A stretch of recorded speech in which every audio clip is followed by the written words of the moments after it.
Student, आज हम देखेंगे कोणों के त्रिकोणमिति अनुपात कैसे निकाला जाता है। ये आपका टेबल दिखाया जा रहा है कोण अनुपात 0 डिग्री, 30 डिग्री, 45, 60 एंड 90 डिग्री का।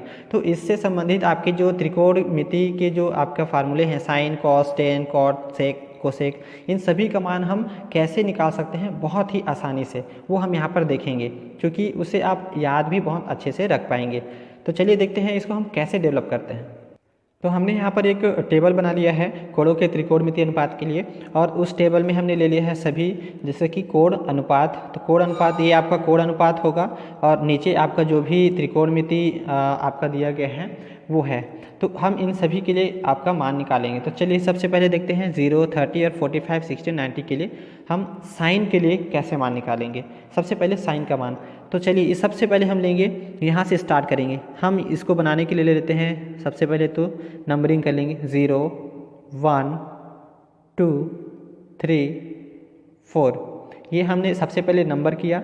अब हम क्या करेंगे, सभी को हम 4 से भाग कर देते हैं। तो ये हमारा हो जाएगा 4 से भाग, ये आपका सभी को 4 से भाग करने हैं। इसके बाद हम सभी में वर्गमूल ले लेंगे, इस तरह से ध्यान दीजिएगा, इतना ही करना है। ये आपका हो गया वर्गमूल।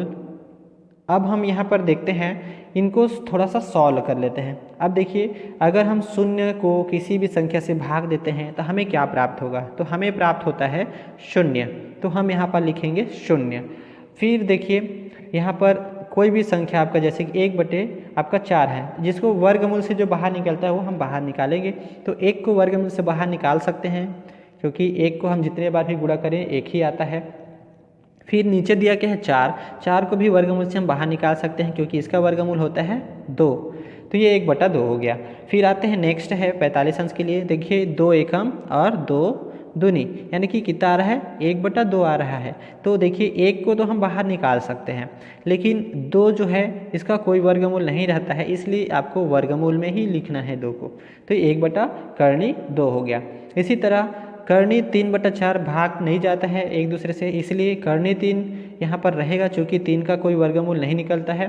फिर 4 का वर्गमूल हम निकाल सकते हैं, जो कि होता है 2। तो बन गया कर्णी 3/2। अब यहाँ पर देखिए कर्णी 4/4 ही भाग चला जाएगा, 4 एकम 4, तो टोटल 1 आ रहा है। 1 को हम कर्णी से बाहर लिख सकते हैं, इसलिए आपका आ गया 1। तो साइन का मान आ गया 0 अंश, 30 अंश, 45, 60, 90 के लिए 0, 1/2, 1/2, कर्णी 3/2 और 1।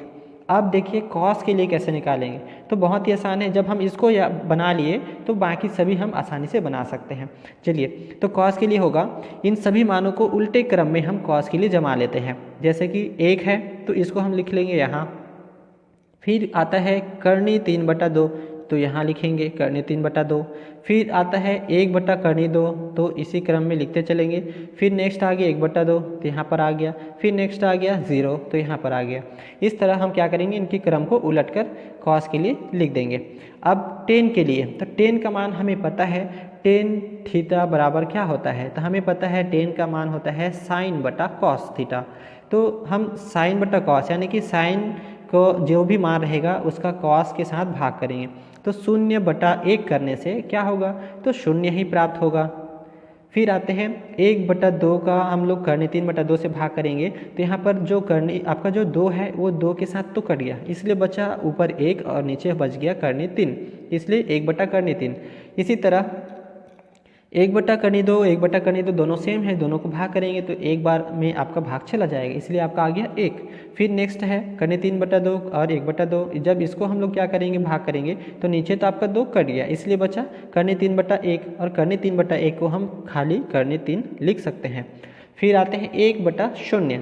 1/0 है, जब हम किसी संख्या को 0 से भाग करते हैं, तो अभी तक ऐसा कोई परिभाषित नहीं हुआ है, तो हम इसको क्या बोलते हैं, इसको इनफाइनाइट या ऐसे चिन्हों से दर्शाते हैं, या लिख देते हैं अपरिभाषित, या हम ऐसा भी लिख सकते हैं इसको अनिर्धार्य, ये भी कह सकते हैं, अनिर्धार्य भी हम बोल सकते हैं। यानी कि अभी तक ऐसा कोई परिभाषा नहीं बना है कि किसी भी संख्या को हम 0 से भाग दे सके। अब देखिए नेक्स्ट हमारा आता है कॉट थीटा। तो कॉट थीटा के लिए हमें क्या करना है, जो कि हमें पता है कॉट थीटा जो होता है 10 का उल्टा होता है, तो हम इन सभी मानों को 10 का जो मान है उसे हम उलट लेंगे। तो शून्य का उल्टा याद रखिएगा, शून्य का उल्टा हमेशा क्या होता है, अपरिभाषित होता है। तो हम लिखेंगे अपरिभाषित या तो अनिर्धार्य।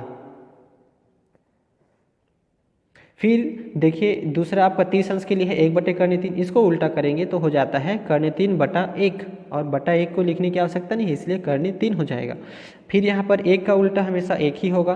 फिर कर्णी 3 का उल्टा हमारा क्या होगा, तो बटे में कुछ नहीं रहता तो 1 होता है, इसलिए हम क्या लिखेंगे, इसको उल्टा करने से 1/कर्णी 3 हो जाएगा।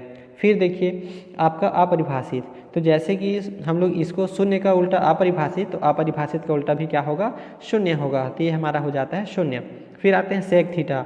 सेक थीटा जो होता है वो कॉस थीटा का उल्टा होता है, इसलिए हम क्या करेंगे, तो हम कॉस थीटा के जो मान है उसको उल्टा कर देंगे। तो 1 का उल्टा 1 होगा, कर्णी 3/2 का उल्टा होता है 2/कर्णी 3, और फिर 1/कर्णी 2 का उल्टा होगा सिर्फ कर्णी 2, और 1/2 का उल्टा होता है 2, और यहाँ पर शून्य का उल्टा हमें पता है क्या होता है, अपरिभाषित होता है। इसी तरह हमारा आता है कोसेक। तो कोसेक का जो मान है वो साइन का उल्टा होता है, इसलिए साइन के जो मान है उसको उल्टा करेंगे। तो साइन 0 का उल्टा मान क्या होगा, अपरिभाषित होगा। इसी तरह 1/2 का मान उसका उल्टा 2 होगा। फिर 1/कर्णी 2 है तो इसका उल्टा हमारा हो जाता है कर्णी 2, और फिर कर्णी 3/2 का उल्टा हो जाएगा 2/कर्णी 3। इसी तरह 1 का उल्टा 1। तो ये आज का हमारा क्या है, त्रिकोणमितीय अनुपात है। इसको आप एक बार बना कर देखें और हमें कमेंट जरूर करें, ये बिल्कुल आपका याद हो जाएगा।